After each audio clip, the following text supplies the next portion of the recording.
편하게 하세요. 잘 부탁드립니다. 아, 네, 편하게 하세요. 아니, 앞에 사담 나누고 한다더니 그런 건 우리 안 하고 사담 나누는 거? 바로 시작하나요? 그냥 바로 시작.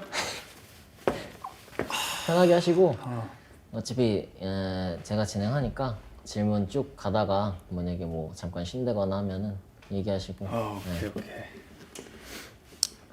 자, 잔나비의 3집 앨범이 7월 28일 날 나왔어요. 그래서 2년 4개월 만에 정규 앨범이 나왔는데 이제 오늘 촬영 기준으로 한 보름 좀 넘어가거든요. 앨범 내신 소감이 어떻게 되는지. 앨범 내고 나서 그 하루하루 우리가 만든 앨범이지만 그 의미를 막 찾아졌던 것 같아요. 이 가사는 왜 이렇게 썼을까? 이 곡은 왜 이렇게 했을까? 한 발짝 떨어져서 보니까 내가 왜 그랬는지에 대해서 점점 납득이 되기도 하고 또 뭐 그렇게 지내고 있는 것 같아요. 사실상 앨범 기획부터 얘기하더라도 2년 한 3개월은 걸린 것 같아요. 그때 전설을 내고 마음이 좀 쉬고 싶어가지고 혼자서 홍콩 여행을 갔는데 그때 다음 앨범은 이렇게 만들어야지라고 기획 또는 계획을 시작을 했던 것 같아요. 그때 무슨 생각을 했냐면 뭔가 좀 사람들한테 친근하게 다가갈 수 있는 대중 친화적인 프로그레시브 록, 그게 가능할지 모르겠지만 대중 친화적인 아트록 그런 음악을 만들어 보자. 나름대로의 그런 실험적인 것을 해보자. 그렇군요. 지금 이번 앨범은 사운드 측면에서 지난 두 앨범보다는 조금 더 규모가 커졌다. 편성 같은 것들도 그렇고 그런 생각이 드는데 이렇게 구성한 좀 특별한 이유가 있을까 하는 게 궁금합니다. 사실상 규모가 2집 때보다 더 커지지는 않았어요. 규모는 그대로고 다만 2집 때는 가상악기로 대체를 할 수밖에 없었던 것들을 리얼 악기로 받았을 뿐이고 규모가 커졌다라고 느껴지는 거는 조금 더 적재적소에 잘 배치를 해서 그렇게 느껴지는 것 같은데 도드라지는 편곡은 있었던 것 같아요. 그 밴드 외의 외부 악기들, 리얼 악기들이. 리얼 악기들. 근데 그것들이 다 각각의 캐릭터들이 있게 작업을 했으면 좋겠다는 생각이 들어서 배치도 그렇게 했던 것 같아요. 예를 들면 합창단인 하모나이즈의 목소리는 나올 때마다 마치 지오르브와 동행을 하는 요정 지니 같은 캐릭터를 가지고 나왔으면 좋겠다라는 생각이 들어서 그렇게 배치를 했고 그럼 이번 앨범에 이제 사용된 관악기들, 또 현악기들, 그리고 또 합창단 이런 다양한 밴드 외의 소리 요소들은 어떻게 보면은 연출의 한 방식으로 표현이 된 거군요. 연출의 방식이었던 것 같아요. 뭔가 스케일을 규모를 크게 하자라는 생각보다는 밴드 악기만으로 표현이 불가능한 것들 그 규모를 가지고 조금 더 대중 친화적으로 다가가기 위해서는 그런 납득할 만한 쉬운 요소들이 있어야 된다라고 생각을 했어요. 어떻게 보면은 유치해질 법도 하지만 그런 것들로서 조금 대중들에게 다가갈 수 있지 않을까라는 생각을 했고 그런 고민 끝에 나온 결과물인 것 같습니다. 그 고민의 와중에서 뮤지컬스러움 그런 것들이 조금 묻어나기도 했던 것 같고 그랬던 것 같습니다. 이번 앨범을 듣고 일각에서는 앨범이 좀 어렵다 그런 반응도 있었어요. 그러니까 컨셉 앨범이라는 점이 낯설게 작용했을 수도 있고 이전 앨범하고 비교했을 때는 음악 자체가 그렇게 쉽지만은 않다 그런 의견이 있었는데 어떻게 보면은 처음엔 우리가 대중성과 뭐 개성, 실험성 이걸 같이 가자고 했지만은 그래도 선택한다면은 자기 표현에 조금 더 중점을 둔 건가 그런 생각도 들더라고요. 시작 자체가 그 자기 표현에 조금 더 중점을 두고 시작을 했던 건 맞고 근데 그 과정에서 이게 대중 친화적으로 들렸으면 좋겠다라는 생각 그리고 누구에게나 쉽게 전달이 됐으면 좋겠다라는 그런 생각을 아예 저버리고 작업을 한 그런 앨범은 또 아니기 때문에 아직도 저는 그렇게 생각해요. 이 앨범이 호불호는 조금 갈릴지언정 대중들과의 타협을 하지 않은 앨범이다, 혹은 하고 싶은 대로 만들었다, 뭐 그런 앨범은 사실은 아니에요. 그 안에서 엄청난 꽤 깊은 고민들이 있었던 것 같아요. 결국은 이번 앨범이 잔나비 앨범 중에선 최초로 컨셉 앨범이 나왔단 말이죠. 네. 그런 생각을 했던 이유가 뭐였을까요? 처음에 이 앨범을 이렇게 기획 방향성이 이렇게 된 게. 컨셉 앨범을 만들려고 처음부터 기획을 하진 않았고, 그 19년도 여름에 판타스틱 월드 패션 데 리턴즈라는 콘서트를 했는데, 그게 정말 성황리에 재미있게 진행이 되었고, 준비하는 과정에서도 그렇고 또 공연을 하는 입장에서도 그렇고 팬분들도 너무나 좋아했던 공연이고, 그 공연을 물꼬로 이런 같은 결을 가진 앨범이 나오면 어떨까라는 생각을 그때부터 딱 했던 것 같아요. 그렇게 하면서 그 콘서트 자체가 뭔가 빛바랜 서커스장, 되게 휘황찬란해 보이지만은 빛이 바랜 그런 느낌의 컨셉의 콘서트였는데, 잔나비라는 그룹이 보여줄 수 있는 이미지적인 것들에는 그런 부분이 있다고 생각했어요. 엄청 장엄하고 엄청 꾸며지고 화려하고 그렇지만은 어딘가 모르게 빛바랜 느낌이 있는, 또 애초에 컨셉 앨범을 워낙에 좋아하기도 하고 우리가 그리고자 했던 이야기들을 더 쉽게 그리고 덜 부담스럽게 오히려 들려줄 수 있는 건 컨셉 앨범밖에 없다라는 생각이 들었고, 어느 정도의 공간을 만들어주고 싶었던 거. 1집 때는 조그만한, 어떤 분의 말을 빌려서 조그만한 아지트 같은 느낌이었다면, 이번에는 어떤 커다란 나라, 환상의 나라를 만들어 보고 싶었던 마음이었습니다. 지금 그래서 이 앨범의 풀 제목이 환상의 나라, 지오르보 대장과 구닥다리 영웅들 이렇게 된단 말이죠. 지금 얘기한 지오르보 대장의 경우 쫄보를 풀어서 쓴 거다. 이건 이제 우리 앨범 발매 때부터 잘 알려졌고, 그러면은 지오르보 대장과 구닥다리 영웅들이 누굴 가리키는지, 뭐 자전적인 내용인 건지 아니면 뭐 아예 창작된 이야기인 건지 이런 거에 대해 궁금한 분들도 있을 것 같아요. 자전적인 내용이죠. 100%. 그렇지만 그걸 너무 내 이야기다라고 풀어버리기에는 조금은 이입이 좀 안 될 것 같은 생각이 들어서, 구닥다리 영웅들이라는 어떻게 보면은 우리가 가지고 있는 촌스러운 그런 가치관들, 뭐 꿈과 희망, 뭐 성실, 용기, 뭐 사랑과 우정, 그런 것들에 대해서 일종의 의인화를 시키는 게 구닥다리 영웅들인 거고, 그런 가치들을. 그런 가치들에 대해서 그 자전적인 이야기인 것 같아요. 아까 이야기했듯이 앨범의 구성, 뭐 플롯 이런 거는 팀 버튼의 빅피쉬라는 영화를 보면서 많이 따왔던 것 같아요. 그 이야기를 보면은 아버지가 들려주는 무용담인데, 우리 앨범 같은 경우에는 무용담은 아니고 아버지로부터 전가된 꿈, 그런 것들을 품고 살면서 지오르보 그 쫄보 대장이 건설한 어떤 환상의 나라 속의 이야기. 그 아버지 얘기가 나와서 하는 말이지만 그 아버지를 보면서 많이 영감을 얻어요. 아버지 어떻게 보면 좋게 말하자면 나의 좋은 의미로서의 영감의 원천. 내가 어른이 되고 나서 어느 날부터인가 아버지는 약간 그런 삶과의 그런 그 뭐라 그래야 되지? 안타전?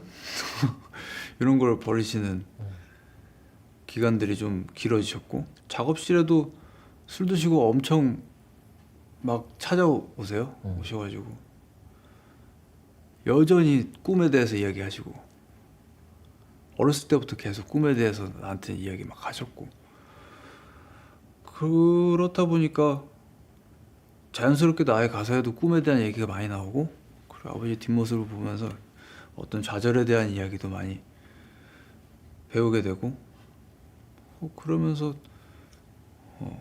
많은 영감을 받았습니다. 그렇게 해서 이야기가 시작이 된 것 같아요. 그냥 운명과 기질은 동의어다 이런 글을 본 적이 있는데 그것처럼 뭐 아버지로부터 타고난 어떤 기질 그런 것에 대한 이야기 조금 거창하게 말하면은 운명을 받아들이는 그런 과정에서 나온 파편 같은 이야기 그런 이야기를 환상의 나라에 담았습니다. 이 이야기들을 이집 때 했던 말들로 풀어버리면 이 컨셉 앨범이라는 이런 탈을 쓰지 않고 그냥 이집 때 했던 약간은 수필적인 느낌으로 접근을 한다면 엄청 무거워질 것 같다는 생각이 들었어요. 나름대로 굉장히 무겁다라고 생각이 드는 주제인데 그거를 가볍게 표현하기 위해서 컨셉 앨범이라는 장르를 빌려왔고 또 그 컨셉은 조금 환상의 나라라는 탈을 쓰고 또 어느 정도의 밝음을 유지하면서 익사를 유지하면서 가는 그렇게 구상을 했습니다. 가공의 이야기라는 게 포인트였던 것 같아요. 그러면 이런 스토리들이 명확하게 있는 건데 스토리를 먼저 구상을 하고 여기에 맞춰서 음악을 만들어 간 건가요? 가장 첫 번째로 생각했던 거는 뭐 마치 군더더기 없이 쉬운 옛날 뭐 구전 동화나 뭐 그런 것들처럼 완벽하게 짜여진 기승전결이 음악만 그냥 들었을 때도 느껴졌으면 좋겠다. 음악 먼저 다 만들고 1차적으로 그리고 거기에 가사를 붙여보고 가사를 붙였을 때 음악에서 이 스토리를 보완하기 위해서 어떤 장치가 필요하다 싶었으면 마지막에 그것들을 수정해서 녹음을 했던 3번의 그 단계에 걸쳐 가지고 만들어진 앨범입니다. 예를 들어서 페어웰 투 암스의 그 변주 부분은 가사를 쓰고 나서 가사에 맞추려면 이런 다이나믹한 요소들이 필요하겠다는 생각이 들어서 바꿨던 거고 그리고 요람손가도 가사를 쓰기 전에 없었던 파트고 밤의 공원 뒷부분도 그렇고 누구를 위한 노래였던가의 뒷부분 굿바이 환상의 나라 같은 경우에도 가사를 쓰면서 이런 부분들이 더 필요하겠다라는 생각이 들어서 덧붙인 부분들 그렇게 해서 서로 교차하면서 발전을 시켜 나갔습니다. 처음부터 끝까지 그냥 순서대로 시간의 흐름대로 작업을 했어요. 일부러 그렇게 했던 것 같아요. 그리고 특히 가사 작업 같은 경우에는 의도하진 않았지만 그 시간 순서대로 했던 게 내 의식의 흐름이라고 해야 되나? 그 긴 시간 동안에 그런 것들을 같이 담아줄 수 있었던 것 같고 그렇게 작업을 했던 게 어떻게 보면 이 앨범의 이야기를 만드는데 가장 큰 역할을 하지 않았나 라는 생각을 합니다. 그럼 듣는 사람도 이거를 1번부터 쭉 한숨에 들을 때 착 다가오는 앨범이지만 어쨌든 만든 사람도 이거를 1번부터 쭉 간 그런 앨범이네요. 그래서 계속 부탁을 하는 거죠. 1번부터 들어주세요. 한 곡씩 플레이리스트에 담지 말아주세요. 근데 사실은 요즘 음악에서 대중적으로 그리고 또 대중들이 이 앨범 좋다라고 판단하는 기준은 많은 곡을 건져가지고 플레이리스트에 담으면 그러면은 좋은 앨범이다라고 이렇게 평가를 받는 것 같은데 저는 지금 시기에는 그런 앨범을 내고 싶지는 않았어요. 왜냐면 그런 앨범을 내는 거는 사실상 저희한테는 엄청 쉬운 일이고 좋은 곡으로 꽉꽉 채운 사람들이 사랑해 줄 만한 노래로 꽉꽉 채운 음악을 앨범을 만든다는 거는 언제든 만들어도 자신이 있었고 그렇지만 지금 시기에는 꼭 하고 가야 할 이야기는 있었고 이 이야기를 하고 넘어가지 않는다면은 평생 동안 어떻게 나를 괴롭힐 것 같기도 하고 우리가 음악을 만드는 동안에 계속 미련처럼 남아있을 것 같아서 이번 앨범은 그렇게 작업을 했습니다. 사실 이전 앨범들하고는 다르게 이번 앨범 같은 경우는 멤버들이 군입대로 이제 한 명씩 자리를 비우는 그런 상황이 됐어요. 그래서 완성되는 시점에는 이제 정훈 씨 혼자 있었는데 좀 감회가 새로웠을 것 같다는 생각이 들어요. 무슨 그 어벤져스 그 엔드게임 전이 뭐더라? 그 인피니티 워? 그거 마지막 장면 보는 기분이었어. 한 명씩 이렇게 사라지니까. 네. 그 물론 곡 작업은 도영이랑 나랑 둘이서 하는 거지만 그러면서의 빈자리는 어쩔 수 없이 크게 느끼면서 갔던 것 같아. 그래도 도영이랑 둘이서 어떻게 뭐 으쌰으쌰 해가지고 만들었고 이제 도영이 군대 가고부터는 진짜 속으로 그랬지. 아, 이거 일이 너무 재밌어지는데 이 정도로 재밌어질 필요는 없는데 그런 생각하면서 혼자서 마무리 작업을 다 할 수 있을까 그런 고민도 많았고 근데 좋게 보면은 그런 것들이 이번 앨범에서 전하고자 했던 이야기들을 더 진하게 만들어 줬던 것 같아요. 본의 아니게 혼자 남아서 마무리를 하게 됐지만은 그 과정이 결국은 이 앨범의 색깔을 좀 더 진하게 해주는데 도움이 됐다? 앨범의 색깔이라기보다는 앨범에서 내가 풀어놓고자 했던 이야기들 사실상 뒷부분의 가사들은 혼자 남았을 때 쓴 가사들이기도 하고 애초에 우리 이야기를 담기로 했었고 그래서 그런지 어떻게 보면은 이야기를 제공해줬다? 그 정도인 것 같습니다.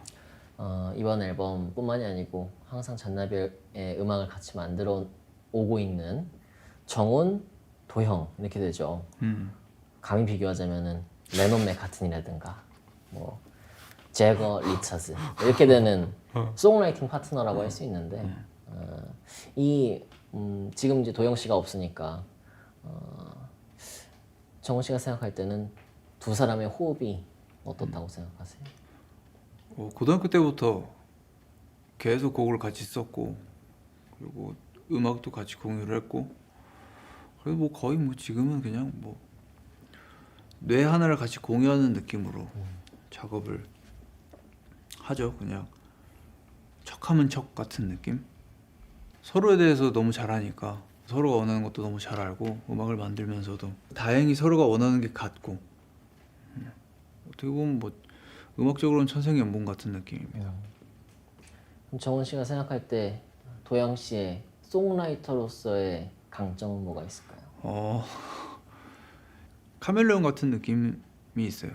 사실 우리 같이 음악을 배우지 못한 사람들한테는 남의 걸 얼마나 잘 듣느냐, 기존의 음악들을 얼마나 잘 듣고 그 안에서 캐치를 얼마나 잘 해내느냐가 사실 음악의 전부인데 그런 능력은 도영이가 굉장히 탁월한 것 같아요. 잘 그리고 또 도영이가 컴퓨터 앞에 앉아서 이제 프로그램을 다루는 역할을 하는데 어떻게 보면은 프로듀서인 저로서 머릿속에 뭔가 되게 추상적인 것들을 구상을 하면은 서로 같이 맞춰주려는 그런 노력들을 같이 하는데 그런 점에 있어서는 도영이는 최고의 파트너죠. 제가 도영 씨한테 송라이터 최정훈의 강점을 물어봤어요. 군대에 있는 텔레파시로 물어봤는데 송라이터 최정훈의 강점은 좋은 곡에 대한 뚜렷한 기준이 있다. 그래서 듣기도 좋아야 하지만 그림이나 영화처럼 색채나 풍경이 그려지는 노래를 만들려고 한다. 그리고 그게 이제 프로듀싱까지 이어지는 게 강점이라고 얘기를 하면서 그래서 평소에 이제 음악뿐만이 아니고 영화나 뭐 그림이나 뭐 책이나 여러 가지를 찾아서 보고 그리고 가장 큰 강점으로는 좋은 음악을 만들려는 성실함이 있다. 근데 사실은 마지막에 한 말은 도영이한테도 나도 하고 싶은 말인데 네. 좋은 음악을 끝까지 안 나오면 끝까지 물고 늘어지는 성실함 그런 거는 도영이랑 나랑 둘 다 가지고 있는 것 같아요. 그래서 그 내가 막 되게 추상적으로 널브러 놓은 구상들을 도영이하고 같이 이야기를 하면서 도영이는 어떻게 보면은 그림으로 따지면 손의 역할을 해주는 그런 성실함이 있고 또 재능도 엄청난 친구고 그 같이 만나서 음악을 하게 된 거는 정말 어떻게 뭐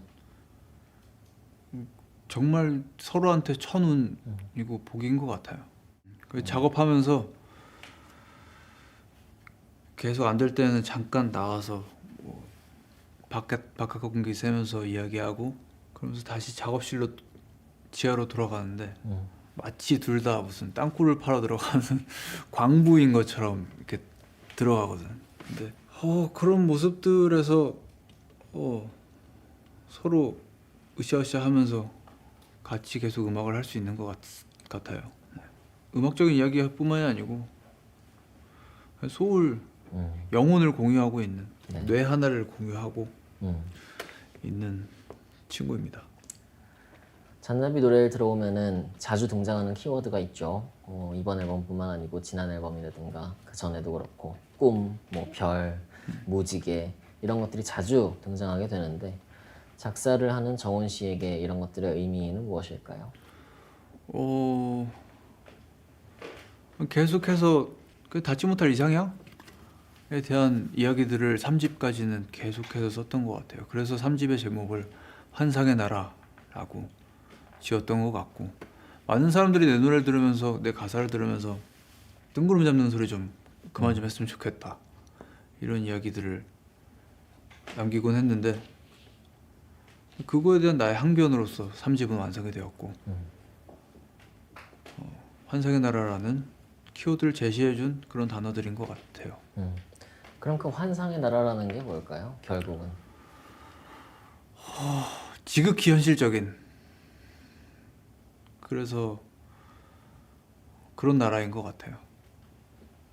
지극히 현실적인 환상이라는 것이 오직 환상으로만 성립할 수 있는 그런 곳이 환상의 나라라는 이야기를 이 앨범을 통해서 하고 싶었습니다. 그리고 끝없이 다가가고 싶은 이상향. 그렇죠. 작사가 최정원에 대해서 우리 도영 씨가 이런 얘기를 했어요. 정원 씨가 라이브 하다가 잘 우는 편이잖아요.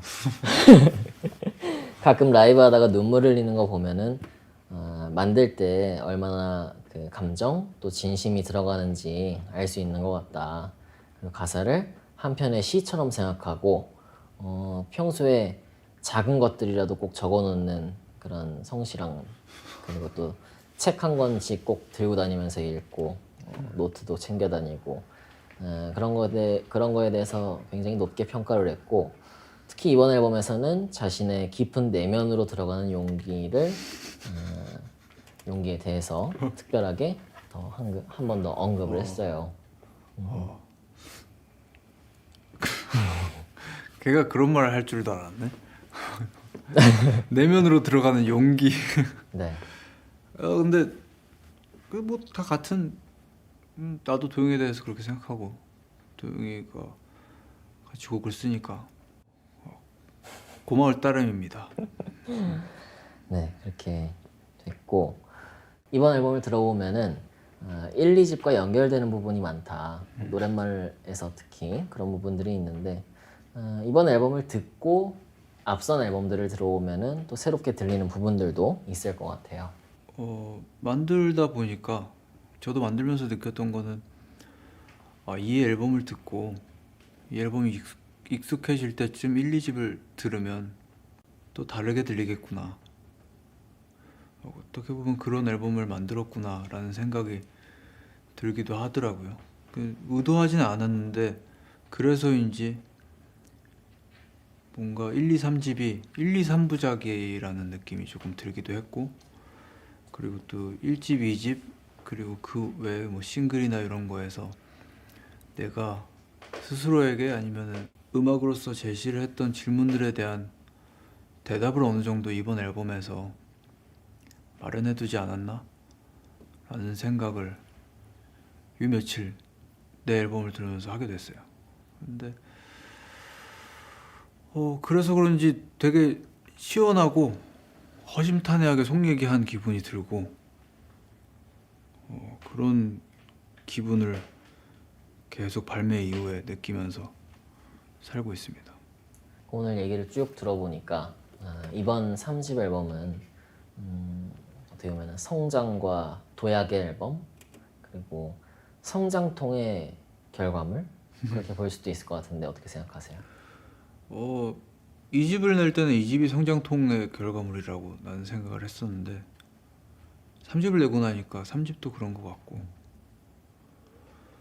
계속해서 음악에 대해서 더 잘하고 더 좋은 음악을 만들겠다라는 욕심을 놓지 않는 이상에는 매 앨범이 다 그렇게 느껴질 것 같아요. 그리고 또 그렇게 느껴졌으면 좋겠고 그런 부분에서는 너무 좋은 것 같아요. 2집도 그렇고 3집도 그렇고 그때그때 성장통이니까 성장이 멈추지 않았으면 좋겠고 그러려는 의지나 노력이나 그런 것들이 결코 뭐 이 앨범에서는 집으로 돌아가자라고 얘기를 했지만 집에 돌아간다고 해서 그 의지가 꺾이지 않았으면 좋겠고 계속해서 무덤덤하지 않는 눈빛으로 우리 모두가 살아갔으면 좋겠고 그런 마음을 담았습니다. 아까 얘기했듯이 1, 2집하고 관련이 많이 있는데 이 집에 있는 꿈과 책과 힘과 벽이라는 노래에서부터 시작이 됐어요. 꿈이라는 거에 대해서 어른이 되면서 하루하루 어른이 되면서 조금씩 꿈에 대해서 그런 이상에 대해서 무덤덤한 눈빛으로 지켜보게 될 줄 알았는데 관망을 하게 될 줄 알았는데 그 나라는 사람은 타고나기를 그렇게 타고나질 않았더라고요. 그래서 그런 운명을 받아들여야겠다. 나는 굳이 어른이 되려고 조금 더 무덤덤한 눈빛으로 살아보려고 하지 않아야겠다라는 다짐도 담겨 있는 그런 앨범입니다. 자 그러면은 다음 앨범에서는 또 어떤 이야기가 나올지 그런 것들도 궁금해요. 마지막으로. 아직 생각하기에는 다음 앨범에서는 조금 현실의 나라에 대한 이야기를 조금 해볼까? 라는 생각을 지금 1, 2, 3집 같은 경우에는 작업실 혹은 내 방에 박혀서 내가 그리던 환상의 나라 혹은 뭐 그런 허황된 것들에 대해서 이야기를 했다면 이제는 조금 현실의 나라에 대한 이야기를 해보고 싶다라는 생각이 요 며칠 들었어요.